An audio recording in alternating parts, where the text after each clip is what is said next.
You know what feels good? Saving money on beer, food, and brewing supplies. And it's easy to do if you have the free Brew Guru app from our friends at the American Homebrewers Association. Get the Brew Guru app for your mobile device, and you'll have access to a searchable map of nearby deals. What's more, Brew Guru has content and recipes that'll help you make better beer. Download Brew Guru today and follow the path to good beer.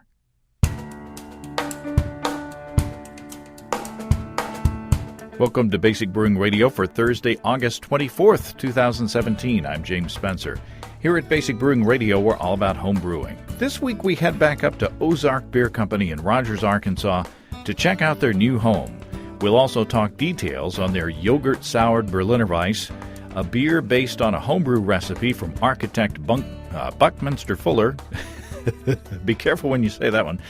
And sample a rare Ozark Bourbon Double Cream Stout from 2015. If you're new to home brewing and would like to get into the hobby for the first time, check out our website, basicbrewing.com, where you can find archives of our audio and video podcasts and our DVDs to walk you through basic and more advanced brewing techniques. And if you buy any of our DVD combos, you get a free Basic Brewing bottle opener. And don't forget to get a copy of our brewer's logbook. You can use it to log and track up to 50 batches of beer. You can find me on Twitter. My username is Basic Brewing, all one word. We also have a Basic Brewing Radio and Basic Brewing Video page on Facebook at facebook.com/basicbrewing. Thanks again to everybody clicking on the Amazon.com associate link on our basicbrewing.com site. Whenever you think of Amazon shopping, think of us first. Go to basicbrewing.com, click on the ad on the right-hand side of the page for Amazon. It won't cost you any extra, and you'll be helping us to bring you the show, and we greatly appreciate everybody who's done that for us. We also have associate links for Brew Your Own magazine and the American Homebrewers Association on our site, too. You can find our Basic Brewing iPhone app on iTunes, our Android app on Amazon.com. We have a Windows phone app. We're on BlackBerry Podcast Directory. We're on the Stitcher app. We're on Google Play Music. And we're on the iHeartRadio app as well. And if you'd do us a favor of rating us on iTunes and maybe leaving a nice comment, that'll help new listeners find us. And finally, if you want to put a tip in our tip jar, some coinage in our virtual guitar case, you can go to basicbrewing.com/support, and thanks to everybody who's done so already. I figure everybody's sick of talking about the eclipse, but I'm going to anyway. It was so amazing. My boys and I went up to Sullivan, Missouri, to witness totality, and wow. There is just no way to adequately describe the experience. I made a short little video of us watching the eclipse from a family farm in Sullivan, and I posted it on my Active Voicing YouTube channel, so you can go to youtube.com/activevoicing to find that. Pretty dang cool. You can see pictures and you can hear people talking about it, but until the lights go out, and the cicadas start chirping and the bats start flying overhead, and you're surrounded by 360 degrees of sunset, you just crazy. I'm looking forward to 2024 when we'll get to do it all again, I hope. Also happening this week, my wife and I celebrated our 25th wedding anniversary. So, wow. Even more amazing than the eclipses is that I found the woman in the world who's perfect for me and has the patience to put up with me. So, cheers to us. I brewed a batch of beer with my son and his friend this past week. They're not old enough to drink, but they're old enough to be curious about the brewing process and the science behind it. And boy, it was a lot of fun spending time with them and fielding questions that I'm fairly confident I had the right answers to. You know when they're paying attention, when they ask a question that just is right on the process, and you can tell that they're actually paying attention to what you're doing and having a lot of fun. And we brewed that batch on it's a 5-gallon Cascade Pale Ale recipe on my electric brew-in-a-bag system from our sponsors, High Gravity in Tulsa. I think this beer is going to turn out really well. I'm very happy with my efficiency. In my figuring, on the back of a piece of paper, I figured I was close to 80% efficiency. And in addition to the standard boil hops that we used, I chilled the wort down after the boil to around 170 degrees Fahrenheit or 77 C, and added a couple ounces of Cascade for 15 minutes and held at that temperature. And I was able to use tap water to continue that chilling, or to do the initial chilling and then to continue that chilling. But when we reached a plateau at around 90 degrees Fahrenheit or 32 C, I hooked up a pond pump and I plugged it into my Warthog EBC 130 electric brewery controller and circulated ice water through the immersion chiller to take it down the rest of the way. And the Warthog controller from High Gravity showed me with its LED display exactly where we were temperature-wise, so that was really handy. Sure beats keeping a sanitized thermometer nearby to keep checking the temperature like I used to do. High Gravity has a full line of turnkey electric brewery systems like mine and like Steve's, from 5 gallons all the way up to 2 barrels. And they also have a variety of electric brewery controllers to fit your needs. So you can check them all out at highdgravitybrew.com and use the code EBC75BB to save $75 off your electric brewery gear. Take the pain out of propane at family-owned and operated highdgravitybrew.com. Now, it was my great pleasure to go back up to Ozark Beer Company and talk to Andy Coates, co-founder, and his head brewer, Jesse Gagnon.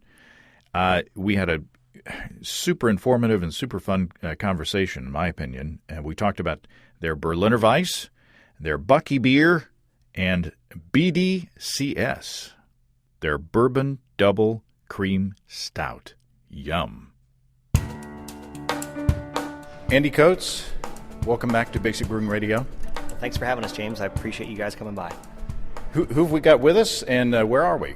We're here in downtown Rogers at Ozark Beer Company, our new facility we moved to just this past April, and we're here with myself and our head brewer, Jesse Gagnon. Jesse, welcome. Well, thank you very much, James.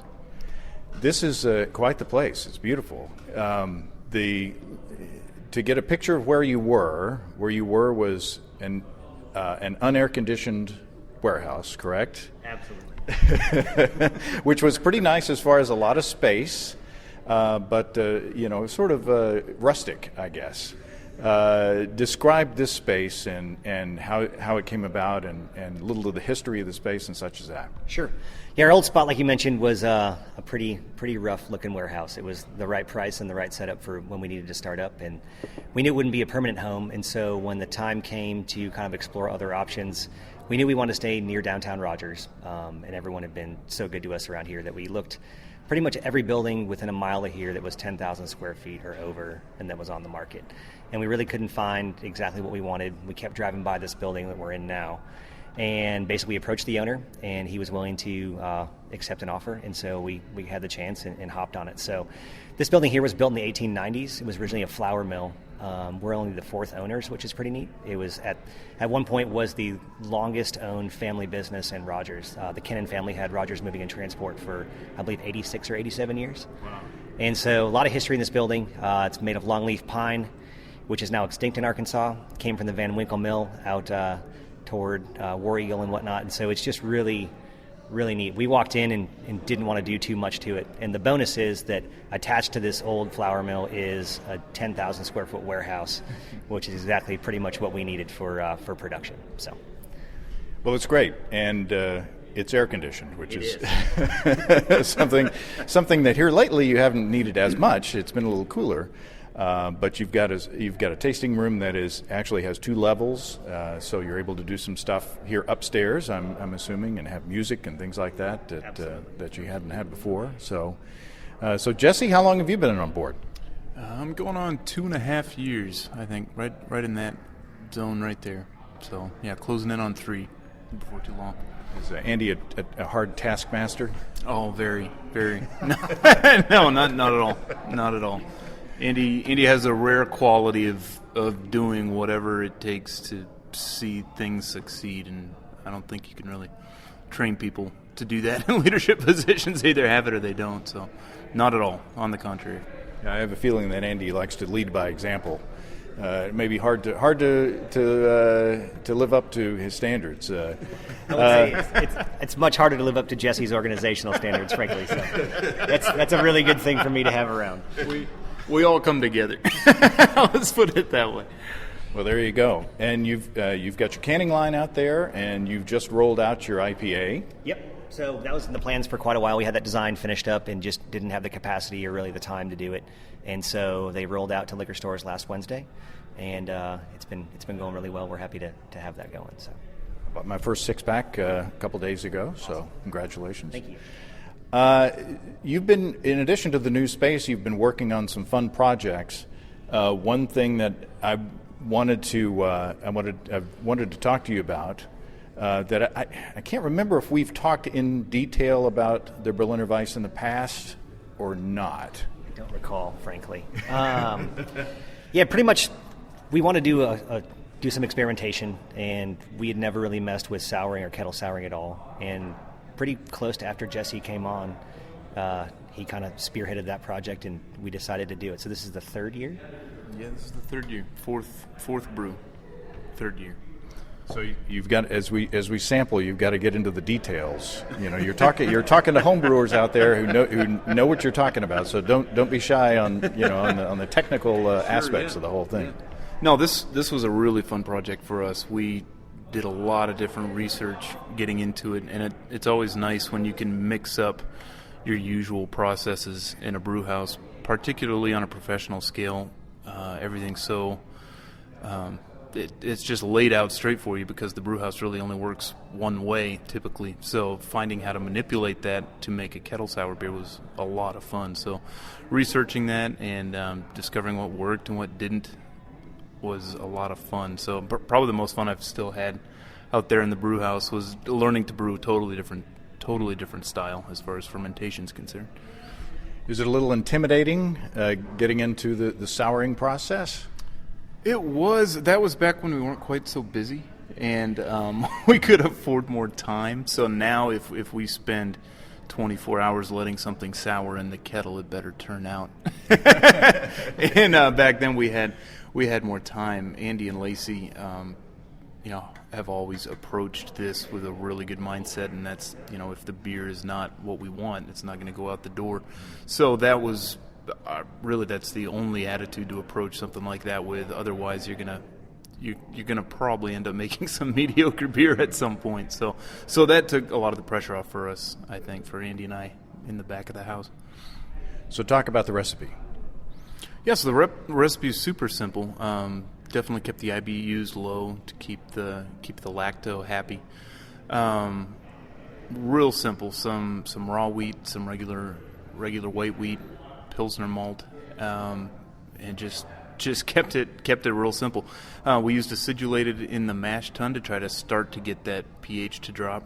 Naturally, if you use too much acidulated, you're not going to get your enzyme activity going. So we use about 6% in the initial mash, and then we add another 4% of the overall grain bill during the sparge. So we end up adding that acidulated malt, but it's not actually during the rest. So that we just try to get that pH as low as possible initially, including we dose the sparge water with some acid to bring that down. And pretty much we're just shooting for like 4.6, 4.7 before you pitch any sort of lactose strain is what we've been shooting for in the past. So, and what's your source of the lacto? So ours, this is a funny deal. When we were first messing around with this, a good friend of ours, somebody I used to work with, his name is Dave Soper. He's the head brewer and head of production up at Mother's Brewing Company in Springfield. He just happened to swing in. He just got back from CBC where they had an actual seminar on kettle souring with yogurt, and so we discussed this, and he just gave us a big head nod and a big thumbs up, and let us know there was some legitimacy behind it. So, so we ended up actually using some yogurt, which is what we've done ever since, and it worked out pretty well.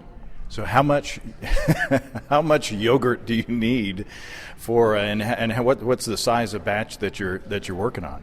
Yeah, so we're going with a 15-barrel batch, and we've messed around with all different types. Of course, when you're dealing with lacto, you need to be a little more fluid and flexible, because it's not just like pitching, regular Saccharomyces. So we've ended up upping that dose for different batches, but I think the least we've got away with is about 60 ounces of yogurt into 15 barrels, with about a 19-hour rest for it to actually do its thing. It does, 60 ounces. It doesn't sound like a lot. No, it's 4 or 5 of the normal sized yogurt containers you get from the grocery store.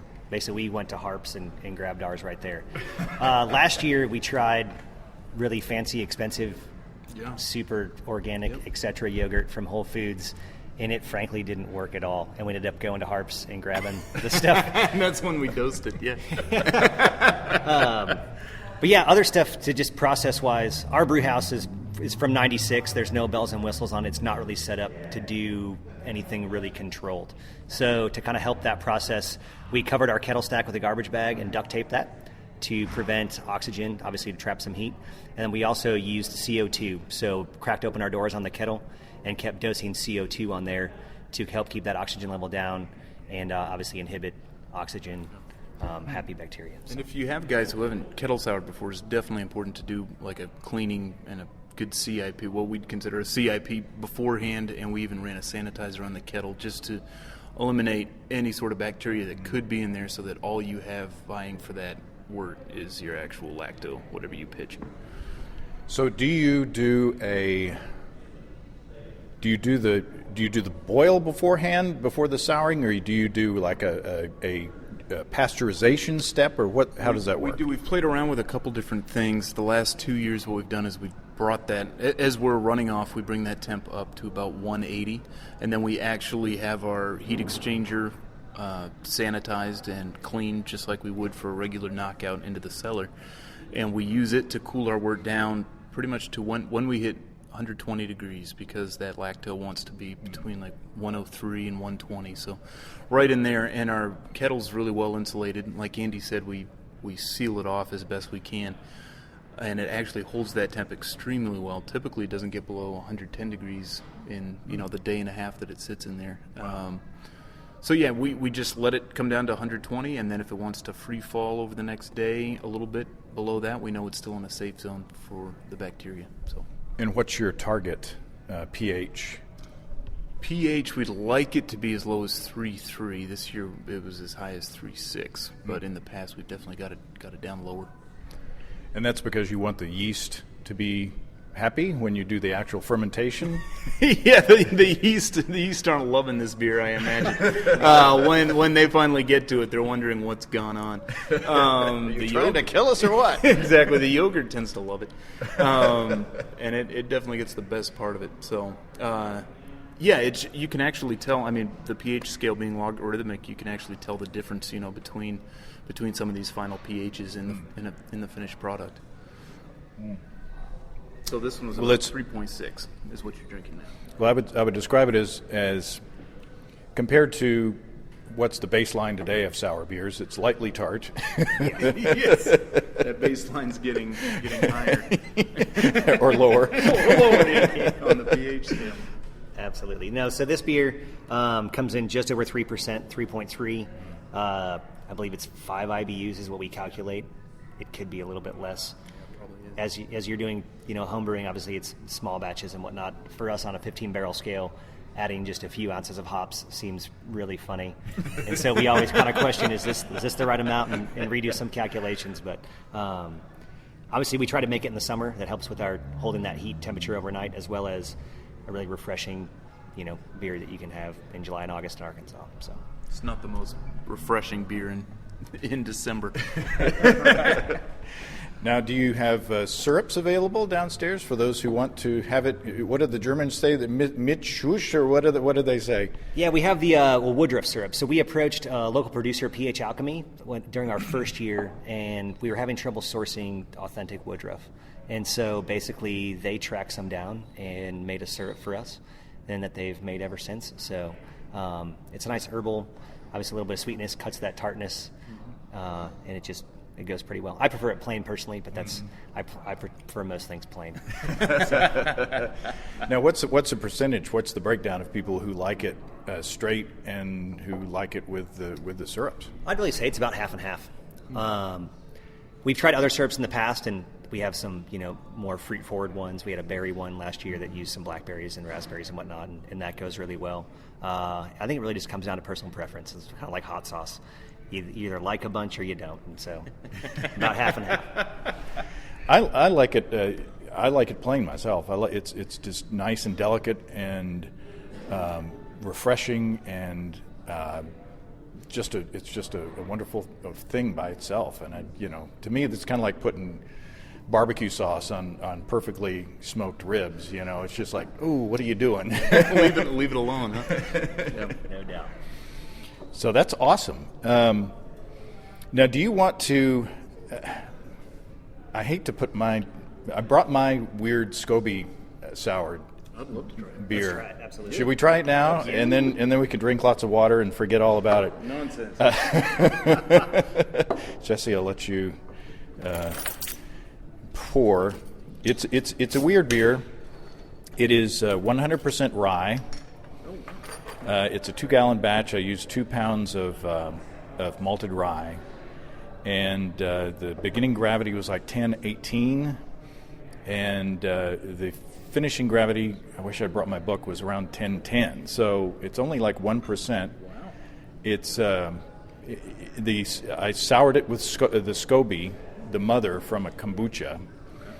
And after 3 days, it got down to 3.2. I was shooting for 3.4, but it overshot a little bit. And in this batch, the sourness was pretty clean. I mean, my first batch that I did a kettle souring, I just used the grain, just 2-row, and I got like dumpster and diaper and things like that. Really? But this was pretty clean. So then I pasteurized it at 180 degrees for 15 minutes, and during that time I added 2 ounces of Cascade in that 2 gallons, and then I fermented with USO5. Did you end up boiling it, or was it just the pasteurization? No boiling, just the pasteurization, which is why it's still cloudy. Yes. I've done 100% rye beers that were clear, but I did a boil. So, and we've done a lot of research just in terms of, I guess, general reading and talking to other brewers about in something your kettle souring or a Berliner Weisse style, to boil or not to boil. And it seems to come down that there are a lot of guys on both sides of the tracks. Yeah. And There's a lot of people doing a small flash boil, which is sort of the approach we take. It's always the question that nobody seems to answer is like, how do you drive off DMS with a 10-minute boil? It's like it seems counterintuitive, but it's also very traditional, and it seems like people are going both ways and making excellent beer. So I want your honest opinions. Leave your professional hats on, and you're not going to hurt my feelings because I know it's a weird experimental beer. But what are your impressions, or what's your feedback? it may be a terrible word, but it's really interesting. The nose on it, that is a terrible word. I've never tasted anything like this. The nose, you can definitely smell some of the acidity in terms of just the brightness of it. Like you said, it has that cloudy appearance, but some nice foam. I get some nice pineapple notes on the nose. That's the Cascade, I'm assuming. I'd say that carries over to the flavor as well.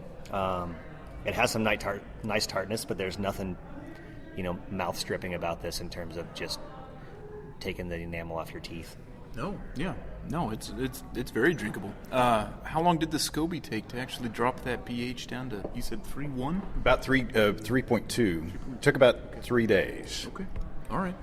No, that's impressive. My wife makes kombucha, and it would take a lot of SCOBY to get a 15-barrel batch moving. Yeah. I think. Well, there's a cautionary tale because we went camping a couple weekends ago, and I came back to a broken bottle, which I never have bottle bombs, and had a broken bottle. So going through my head is, what's going on? Is the pasteurization step not enough to kill those SCOBY bugs? Should I just have gone up to a regular boil and made sure everything was dead? Or Was the fermentation not complete from the regular yeast because of the low pH and I just bottled too early? Or I also did a dry hopping with some Chinook. I forgot to tell you that. So maybe the little Mr. Beer fermenter that I had also did some dry hopping of a kombucha in. Maybe I didn't clean all that stuff out. And, so there's all kinds of things, all kinds of questions in my mind about why did I get a bottle bomb? Sure. I'd say Chinook's one of our favorites as a side note, and that's tasty. Very honestly. Almost a juniper character, it feels like. Yeah. As far as the bottle bomb, I'd say you're sounding more and more like a professional brewer, where you have more questions than answers. You just have less than $20,000 on the line, I assume. Yeah, 2 gallons with 2 pounds of rye is not too much. Well, and to add to the confusion, so I did two tests. I started another. I tried to duplicate the kettle souring batch the same way. Put another SCOBY in it.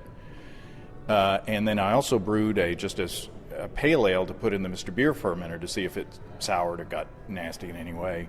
Well, the batch that I tried to kettle sour with the SCOBY, it started this active fermentation almost immediately, and after 5 days it only got down to 4.2.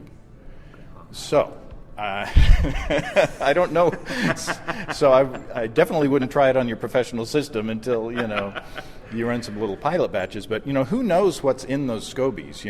It's a symbiotic colony of bacteria and yeast, and you don't know what's in there. So and really, we run into the same thing with the kettle souring. It's a lot of people, if they have a kettle soured beer in their regular regimen, they're typically no longer kettle souring. They're doing it just like that, except they're using a different vessel like they would the kettle, and that allows them the opportunity to keep brewing. Whereas when we're doing a kettle sour beer, it ties up the brew house for 2 to 3 days, and that's just not very affordable on some level. No, it's a lot of work, just in terms of the attention to it. We usually brew it on a Friday, let it sit, and come in on Saturday to finish it. This year, with the pH wasn't dropping, so we actually let it carry over to Sunday, and finished it Sunday night. So it was definitely a couple-day beer. So it's some attention, and usually on the weekends, none of us really want to be here. So it's we usually do it once, maybe twice a year. It's like in that amount of time, you could have 90 barrels of IPA or 15 barrels of this. So, well, this is cool.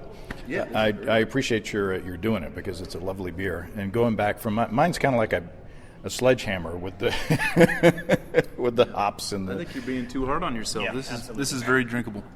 Yeah. Excellent. Well, thank you very much. I may never be able to duplicate it, but there it is. I feel a bit relieved. You've partnered with the Crystal Bridges Museum of American Art recently on a very interesting project. Tell us about that. Yeah, so Crystal Bridges, they've acquired a piece called the Fly's Eye Dome. A gentleman named Buckminster Fuller, who was born in the early 1900s and passed away, I believe, in 1983, out in California. He was very forward-thinking in many, many ways. One of his core philosophies was efficiency, as well as he thought that if I could bring people housing in an affordable way and get them that shelter, that could help change the world and kind of cascade other effects. So he obviously had many, many ideas about many, many things, got into architecture, design, engineering, and I'd say he's one of the most interesting people that I've learned about and had never heard of before 6 months ago. So they acquired the Fly's Eye Dome, and with that, they also acquired his journal as part of an archive. And so as they were going through this, they came across a couple pages that someone recognized maybe as beer notation. So there were a couple homebrewers who worked at Crystal Bridges, and they confirmed, yep, these are beer notes. And so we have a small connection to Crystal Bridges through a couple people that we know. And they approached us just to say, hey, take a look at these pages. What do you think? So they blew them up for us, printed them off. We were able to check them out, and more or less it was a bunch of calculations of sugar and alcohol and different things in terms of there wasn't a full recipe. So we kind of took that idea, and for the release of the Fly's Eye Dome, which is actually happening Saturday at Crystal Bridges, the new installation's opening up, they are basically they wanted to help do kind of something special. So they approached us to maybe come up with a beer that would complement this project. So Jesse was a pretty integral part of that, and I'll kind of let him, he actually was part of the presentation, but that's kind of the background of how Crystal Bridges came to partner with us. So it was about a 4-month process, kind of from start to finish, of getting the concept down and figuring out what we were going to do, and then finally executing the beer. Yeah, we were actually in our old building when Crystal Bridges first came to us, and we had so much going on that it was just sort of daunting to think about partnering with somebody, particularly a world-renowned art museum that just happens to be next door. And this turned into a really fascinating project. It was so unique in the sense that, you know, most collaborations are brewer to brewer or brewery to brewery, and what you're seeing a lot now, which I don't know if a lot of your audience is picking up on it or not, but a lot of the collaborations you see out there are actually very minimal. We've seen them where basically somebody flies in a brewer and there's already a recipe prepared and they sit there and drink while the automated system brews this quote-unquote collaboration. It's more of a media marketing campaign, and that's just not our style. And so this actually fit our niche, and we enjoyed doing it. The challenge was, how do you commemorate such a unique character with a beverage? You know, it would be hard to sum up his life in an 8-hour presentation, let alone if you're drinking a beer. And so we were sort of forced to put our heads together in production and with the Crystal Bridges people and just come up with some core concepts that were true of how he viewed the world and his interests, and we tried to integrate those into the beer as best we could. So how would you describe the style, quote unquote? We were really going for more of an like a California pale ale of the 1980s with more of a modern twist on it. And to give you some background, Andy already gave you some great background on Bucky Fuller, as we call him affectionately. He had a few core theories, and like Andy said, he was fascinated with efficiency, and particularly efficiency of weight. He had this theory that you could weigh your house, and he could tell you whether or not it was efficient based on its weight, or any building for that matter. He had this strong correlation between the two. So we made this a small ABV beer. He also absolutely believed that to do more, you need to use less. And so we sort of took that less is more approach, and it's a very simple grain bill. There was some notes about crystal malt in his recipes, and we ended up using a little bit of crystal just to pay his actual recipe tribute. And then Andy had this wonderful idea to use some of the new cryogenic hops coming out of the Pacific Northwest, because it was right up Fuller's alley.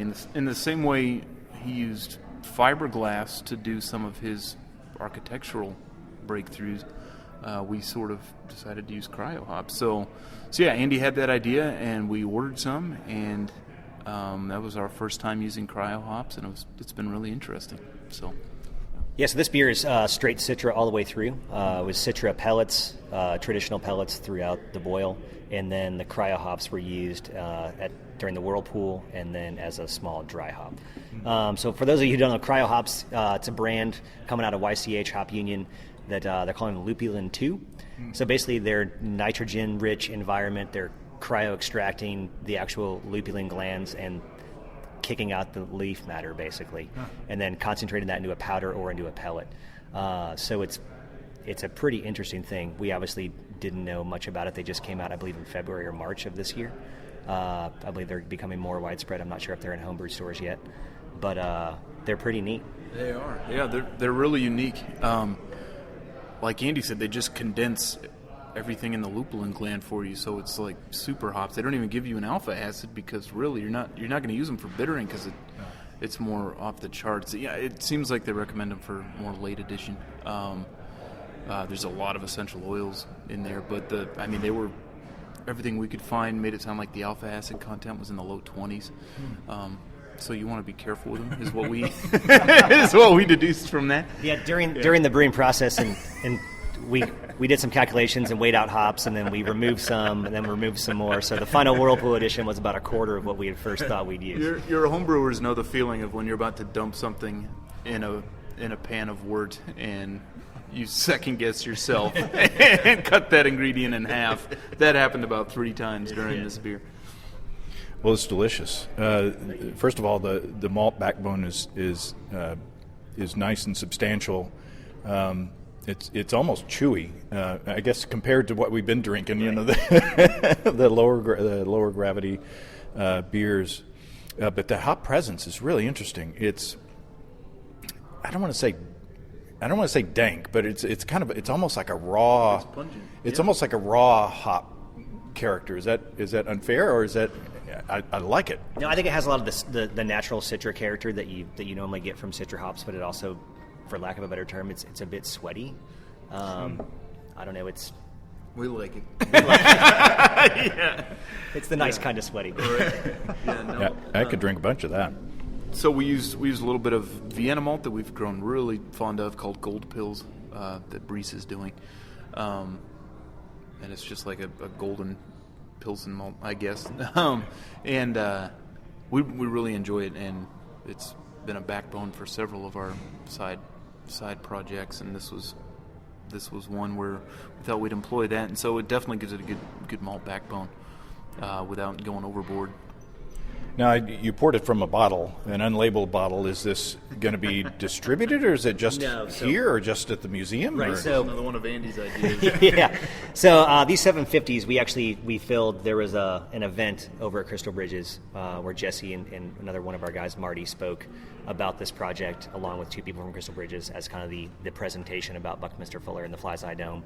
And so for that event and that evening, we hand bottled about 107 or 10 750s to take there, and then obviously a couple for ourselves. So we pulled this one out of the cooler. Exactly. Which is pretty fun. So it's available now at Crystal Bridges at 11 at their restaurant, and I believe once the outdoor, you can't quote me on this, but the outdoor exhibit opens, that it'll be available there as well. They have a food truck out there in the woods. It's also available here at the brewery, and that's the only places it is. It won't be out for distribution.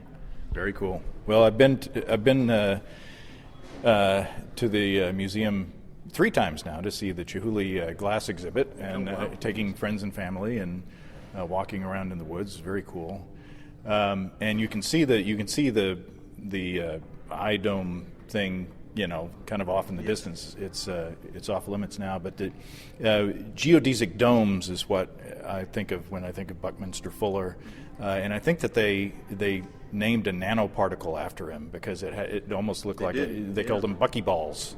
So, if all of you don't know about him, I'd get on Google and check him out. It's pretty awesome. So the fiberglass, the Fly's Eye Dome is made of fiberglass, and he actually, back in the 80s when he built these, approached a surfboard designer and builder because he was that cutting edge. No one knew how to do what he wanted to do, and he was one of those that seemed very relentless about his task. The amount of patents he holds are pretty amazing. Yeah. And I know Crystal Bridges is really excited because their actual museum designer did one of his first major works right across the street from one of the big domes that Bucky was building at the time. So there was this strange connection for Crystal Bridges there too. So yeah, if your listeners get a chance, they should absolutely go out there, or at least come by the tap room and drink a few pints of it here. No doubt. Well, you can't come to Northwest Arkansas without going to Crystal Bridges.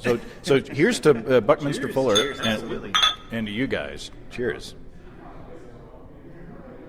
That's tasty. Now, there's another unlabeled vessel over there. Andy, what do you got there? So Jesse and I this morning, when we talked about you coming by this afternoon, we naturally, early in the morning, thought about, well, of course we need to drink some Bourbon Double Cream Stout. So this is a 2015 can. This is our original batch. Oh, my. Wow. Now, this is a beer that has gained a cult following, and people line up around the block on release day, right? It's pretty fun. Fresh glass? Sure. You want to, let's see. Here, rinse mine. I've got more of that at home. We've been definitely very fortunate to have some great folks around here who took our beer and sent it around the country our first year, and it kind of grew from there. So I think barrels and barrel aging is one of those things that we all really enjoy. It's a lot more work in general, much like the Berliner Weisse, that usually the rewards are reaped after a bunch of trials and errors. barrel work is one of those things that at my second job when I worked in Chicago, basically I learned a lot there and kind of, I guess, developed a passion for it myself. Where I like barrel-aged beers a lot. And this Bourbon Double Cream Stout, like I said, it kind of took off more or less by accident. Our production's pretty limited. Last year we filled 22 bourbon barrels, which are 53 gallons apiece. We're actually we filled our first set of barrels about a week and a half or 2 weeks ago, and we brewed our second batch. Is in the fermenter right now, and we're going to do another one in a week or two. So this is one of those beers it's basically loosely based off our traditional cream stout recipe, an imperial version with a few recipe changes just to get that ABV up. And the 15, I haven't had one in a while, and there's not much left. So this is the 15? The 15. This is an honor, guys. Thank you Cheers. very much. Oh, wow. That smells so good. I feel like just sitting here and smelling it for like 15 minutes. Wow. So while I do that, talk about the recipe. Who wants to talk about how this beer comes together? Andy wrote the recipe. Yeah, so this it's an amalgamation of a lot of malts, and not so much by design, but just by accident, I think. A lot of times, like Jesse talked about earlier, simplicity is one of our core focuses, where we don't try to do 7, 8, 9, 10 malts, or even 5 a lot of the time. This is basically pale or 2-row.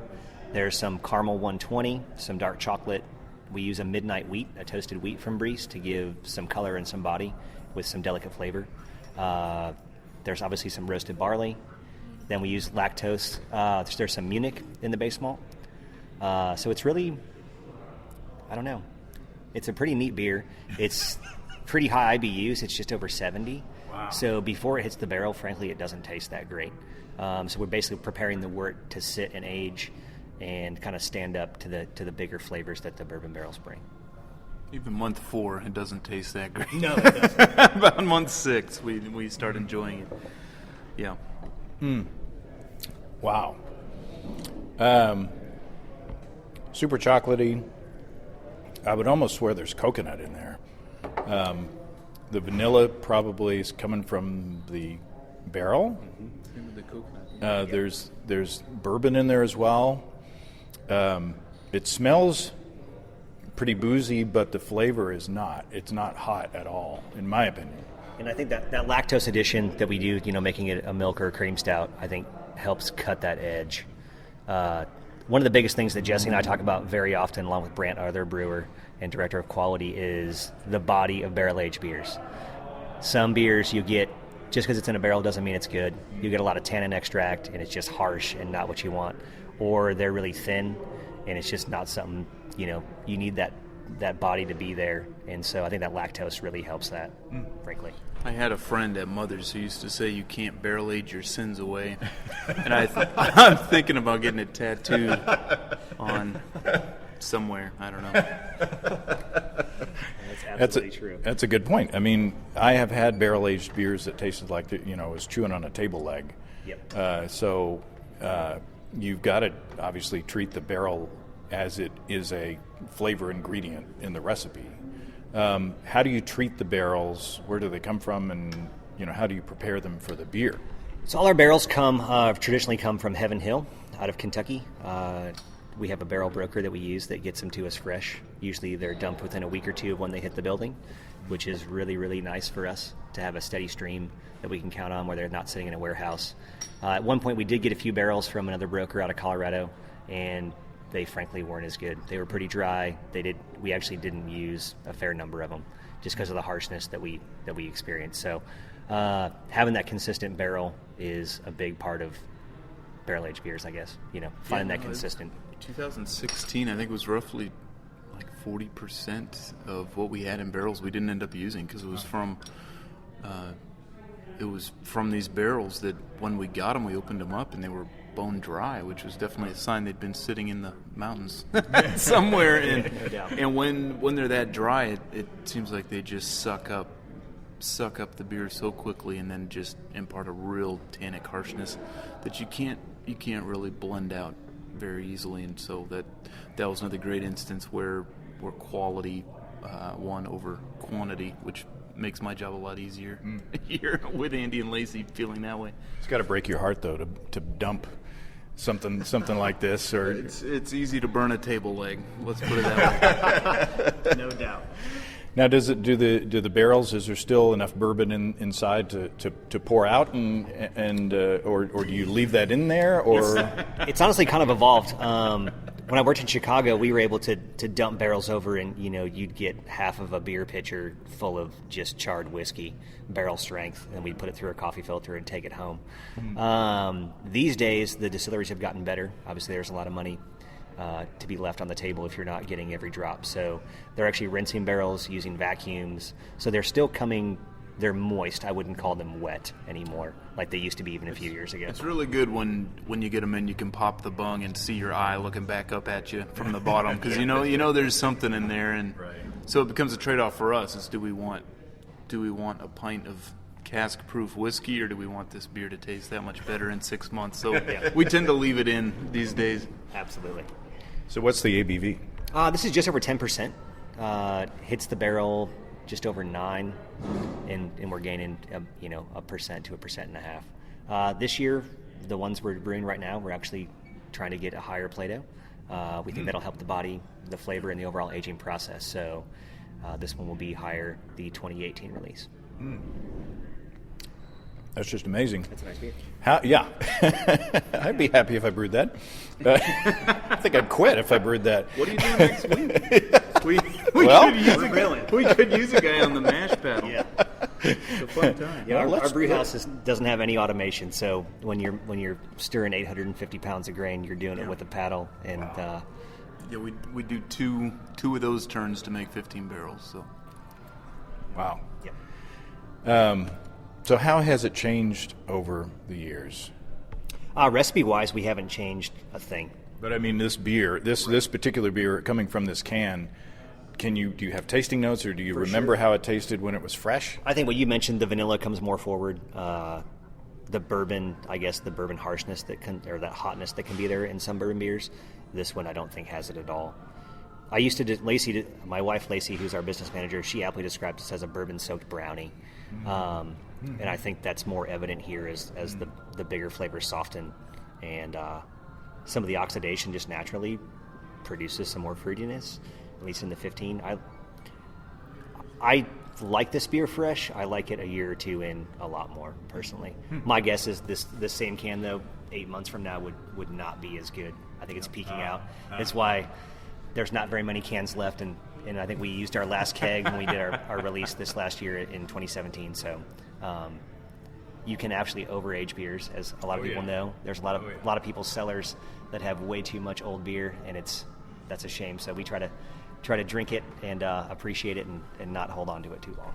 So word to the wise: if you've got some of this beer of this vintage in your cellar, drink it now. Do you think the bitterness has come down over time? Have the IBUs settled out? I'm really not sure. I frankly haven't drank enough of it consistently.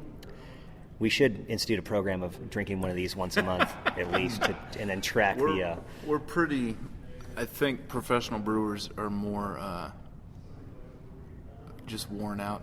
People think. I don't know a better way to put it. Yeah. When you get people lining up to buy a beer, chances are the people making that beer are really tired and are going to drink less of it than that you throughout 365 days. A very correct assessment. So just I ready probably drink 4 or 5 or 6 bourbon double cream stouts a year, and they're usually with other people, which is frankly the way it should be. So. Andy and I were talking about this yesterday or the day before, and just how we'll keep one in the fridge cold if we want to share it with somebody, but other than that, we'll give it away to people who are big fans of it. It's sort of like giving birth to a rock star. It's cool, and then you're like, oh, there's an amplifier going off at 1 a.m. upstairs, and that's sort of how this beer feels sometimes. Like you're like, okay, that's great, but we'd love to be able to just sell it to everybody who wants it. Well, and also you don't want to get used to it. I mean, it's like these wow beers. You don't want to drink them every day because it'd be like you just reset your palate and you get used to them and you don't appreciate them anymore. Yep. Or at least that's my theory. But wonderful stuff. Well, it's been a while since we gotten together, and I'm glad we've found the reason to do so again. And I look forward to the next period of time and watching what you guys are doing. Congratulations on your continuing success. Well, thank you very much, James. You're always welcome here. Hopefully, it won't be another building. It'll be in this. No. Thank you very much. We're not moving again. Well, thanks again to Andy and Jesse. What a great conversation. Ozark brews some delicious beer, and they're good folks too, which is handy. And they were very kind to say nice things about my weird little beer.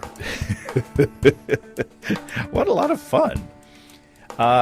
If you have brewing questions, show suggestions, or just want to say howdy, write to james@basicbrewing.com, or just fill out the contact form on basicbrewing.com. And please don't forget to tell us where you're from. Check out our support link where you can throw a couple of bucks into the tip jar by subscribing financially to our podcast. Be sure to check out our DVDs, Extract Brewing and Partial Mashing, Stepping into All Grain, Low-Tech Lagering and Decoction Mashing, and Introduction to Wine Kits. You can find them all on our site. Get a free Basic Brewing bottle opener with any DVD combo. You can check out our Basic Brewing shirts in the store as well. You can find our logbooks where you can track and log up to 50 batches of beer. Check all that out at basicbrewingshop.com. And thanks to everybody who's continued to click on our Amazon.com link. We appreciate the support there. Our featured products this week that were purchased through the link are Schwinn 170 Upright Bike and Incredible Wild Edibles. Thanks again, everybody. And remember, I can't tell who bought what, so no worries there. Just click on the Amazon.com logo on our site the next time you feel like Amazon shopping. We greatly appreciate your support.